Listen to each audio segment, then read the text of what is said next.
नमस्कार दर्शक मित्रों, आस्था मैगजीन .न्यूज में मैं रेणुका पांगरकर आप सबका स्वागत करती हूँ। तो चलिए बढ़ते हैं आज के समाचार की ओर। भारत में आज 1,41,986 कोविड मामले सामने आए। देश में 10,000 का आंकड़ा पार करने के एक हफ्ते बाद भारत ने शनिवार को कोविड-19 के 1,41,986 नए मामले दर्ज किए। देश में 10,000 का आंकड़ा पार करने के एक हफ्ते बाद भारत ने शनिवार को कोविड-19 के 1,41,986 नए मामले दर्ज किए। कोरोना वायरस एक अभूतपूर्व गति से फैलता जा रहा है, जो कि बड़े पैमाने पर ओमिक्रॉन संस्करण द्वारा संचालित है और अब 27 राज्यों में मौजूद है। सक्रिय मामलों में कुल संक्रमणों का 1.34% शामिल है, जबकि राष्ट्रीय कोविड-19 वसूली दर घटकर 97.30% हो गया है। स्वास्थ्य मंत्रालय के आज सुबह के अपडेट किए गए आंकड़ों के अनुसार 24 घंटों की अवधि में सक्रिय कोविड-19 के 1,08,06 मामलों की वृद्धि दर्ज की गई है। मुंबई में 20,971 नए कोविड मामले और 6 मौतें हुई हैं। कोविड महामारी से सबसे ज़्यादा प्रभावित राज्यों में से एक महाराष्ट्र ने 24 घंटों में 40,925 मामले जोड़े हैं, जो कि कल की तुलना में 13% अधिक हैं। इनमें से 20,971 मामले अकेले मुंबई में सामने आए हैं। सकारात्मक परीक्षण करने वालों में से 84% बिना सिम्टम्स वाले थे। शहर में 8,490 मरीज वायरस से ठीक हुए हैं। शुक्रवार शाम तक सक्रिय मामले 91,731 थे। राज्य के स्वास्थ्य मंत्री राजेश टोपे ने कहा कि मुख्यमंत्री उद्धव ठाकरे मुंबई में लॉकडाउन पर फैसला लेंगे। गुजरात में कल से बढ़ा कर्फ्यू का समय। गुजरात ने शुक्रवार को 5,396 नए कोविड मामले दर्ज किए, जिनमें से 2,281 अहमदाबाद और 1,350 सूरत शहरों में से थे। राज्य में लगातार दूसरे दिन ओमिक्रॉन का कोई मामला सामने नहीं आया है। गुजरात में बढ़ते कोविड-19 के मामलों को देखते हुए राज्य सरकार ने शुक्रवार को अहमदाबाद, वडोदरा, राजकोट और सूरत सहित 10 शहरों में रात के कर्फ्यू का समय शनिवार से रात 10 बजे से सुबह 6 बजे तक करने का फैसला किया है। इसी समेत कक्षा 1 से 9वीं तक ऑफलाइन सत्र 31 जनवरी तक स्थगित करने का निर्णय लिया गया है। कर्नाटक, दिल्ली में वीकेंड कर्फ्यू हुआ शुरू। केंद्रीय स्वास्थ्य और परिवार कल्याण मंत्रालय द्वारा शनिवार को जारी आंकड़ों के अनुसार अब तक 27 राज्यों और केंद्र शासित प्रदेशों में ओमिक्रॉन प्रकार के 3,071 मामले सामने आए हैं, जिनमें से 1,203 ठीक भी हुए हैं। भारत में अधिकांश शहरों में वीकेंड लॉकडाउन लग चुका है। दिल्ली और कर्नाटक में भी वीकेंड लॉकडाउन शुरू किया गया है, जबकि तमिलनाडु सरकार ने रविवार को बंद घोषित किया है। चुनाव आयोग ने 5 राज्यों के विधानसभा चुनाव कार्यक्रम की घोषणा।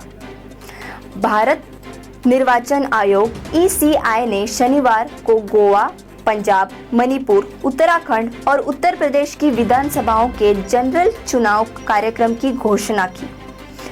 मुख्य चुनाव आयुक्त सुशील चंद्रा ने कहा कि यूपी में 403, पंजाब में 117, उत्तराखंड में 70, मणिपुर में 60 और गोवा में 40 विधानसभा सीटों पर चुनाव होंगे। उन्होंने यह भी कहा कि कार्यक्रमों की घोषणा के तुरंत बाद आदर्श आचार संहिता (MCC) लागू किया जाएगा। साथ ही कोविड की स्थिति को देखते हुए 15 जनवरी तक रोड शो, पदयात्रा, साइकिल या बाइक रैली और जुलूस की अनुमति नहीं दी जाएगी। स्थिति की समीक्षा की जाएगी और बाद में निर्देश जारी किए जाएंगे। कोरोना के खौफ के बीच बदलेगा गुजरात का माहौल। गिरकर 5 डिग्री तक जा सकता है तापमान। गुजरात में जहां एक तरफा कोरोना वायरस फैल रहा है, 2 हफ्ते के अंतराल में माथवा को एक बार फिर हार का सामना करना पड़ा है। राज्य के 60 से अधिक तालुकों में गुरुवार को दिन में बेमौसम बारिश हुई। इसमें मुख्य रूप से सौराष्ट्र और उत्तरी गुजरात के तालुके शामिल थे।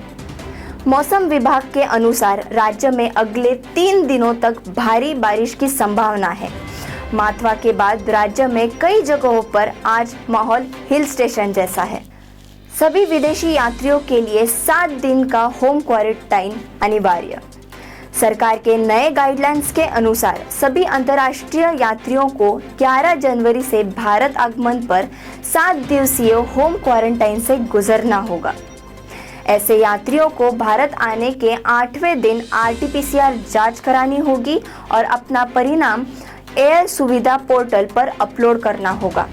राज्य सरकारों को परीक्षा परिणामों की निगरानी करने की आवश्यकता होगी। यदि यात्री का टेस्ट 8वें दिन निगेटिव निकलता है तो वे अगले 7 दिनों तक अपने स्वास्थ्य का स्वयं निगरानी करेंगे। झारखंड के स्वास्थ्य मंत्री दूसरी बार निकले कोविड पॉजिटिव।